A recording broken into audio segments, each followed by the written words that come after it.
Hello everyone and welcome to another video. My name is Lance and today we're going to be taking a look at some more cut content from Bloodborne. To start things off, I want to return to the alpha version of the game to remind ourselves about some of the items we saw in there. If you recall from my video on alpha items, there was a list of fresh livers which were dropped by bosses in the alpha and could be consumed for a large number of souls, with one being listed for every boss intended to be encountered by the player. And in that list was a boss that never ended up appearing in the final game, a fresh liver reading Soul of Snakeball. And so that is who we're going to meet today.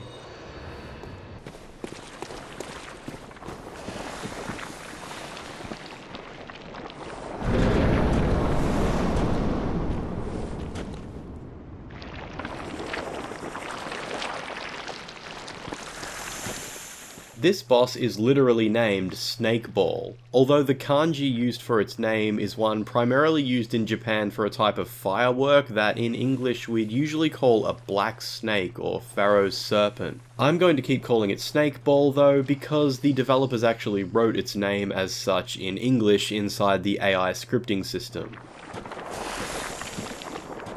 So obviously Snakeball is an absolutely colossal boss, and it actually has two individual lock-on points. Every small snake surrounding the boss has unique animations for taking damage, which is a nice little bit of detail.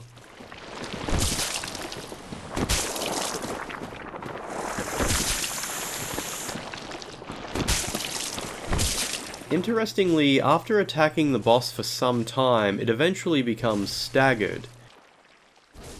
This causes all the larger heads to hang down for a moment, then as they recover, all of the subterranean snakes from the Shadows of Yharnam fight emerge from the ground. By the way, if you ever wondered what those underground snakes look like in full, I've loaded them here in the in-engine model viewer. These individual heads that pop up are internally called Snakeball Large Neck, so I'd say there's no doubt that they're intended to be a part of this larger boss we never got to fight.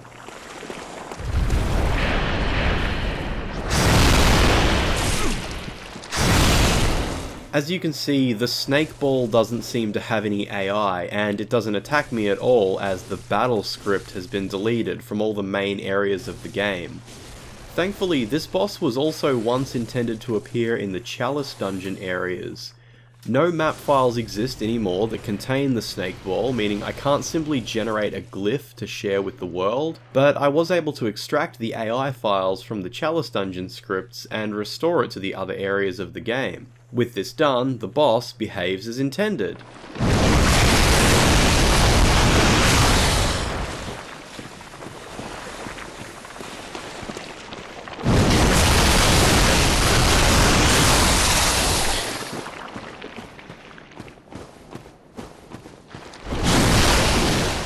So the Snakeball seems to have basically the attacks you'd expect. The various smaller snakes around it can swipe at you regardless of where you stand. The larger main head seems to have some fairly long range attacks. It'll also spit poison from multiple locations that fills a large part of the arena.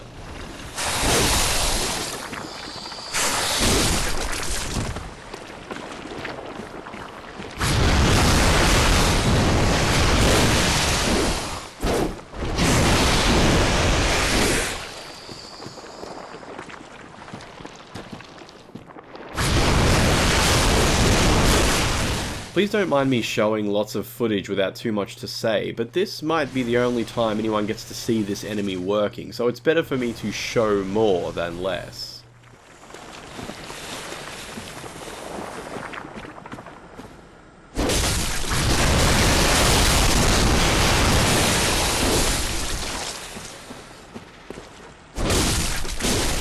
By the way, the boss is completely unbalanced and has an extremely low amount of hit points, making it trivial to defeat even with a starting character.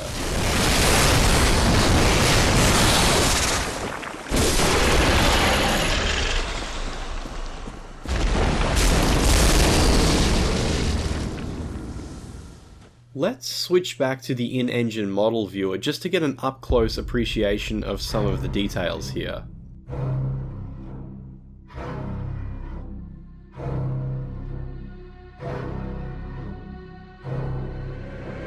Like most enemies that were cut from the final game, only a low resolution texture exists for the creature.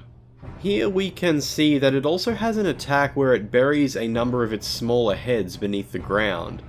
I'm fairly confident in saying that this is the moment when the underground snakes are meant to burst up through the arena, as it would perfectly create the illusion that these buried heads are actually the same heads we see rising up around the player in those situations. Unfortunately, no matter what I did, I couldn't get the snake ball to perform this action throughout the fight.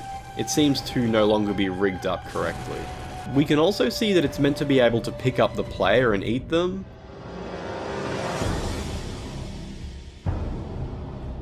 This does work in games sometimes when you get hit by an attack from its main head. However, the animation for the player to perform in this case is not set correctly, and you just get stuck in a T-pose and have to quit the game if this happens.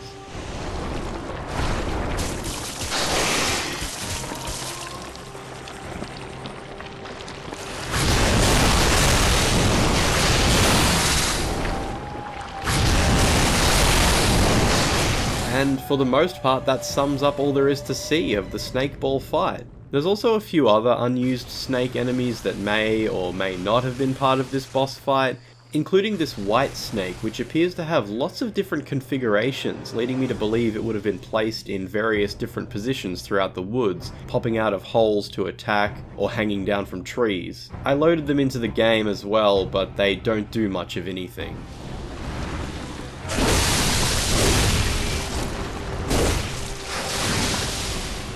So I hope you did enjoy this look at another unseen enemy from Bloodborne. I'm always working on finding and showing various new discoveries, so I hope you managed to find something interesting about this one. If you did enjoy this video, feel free to let me know by hitting the like button or even leaving a friendly comment below.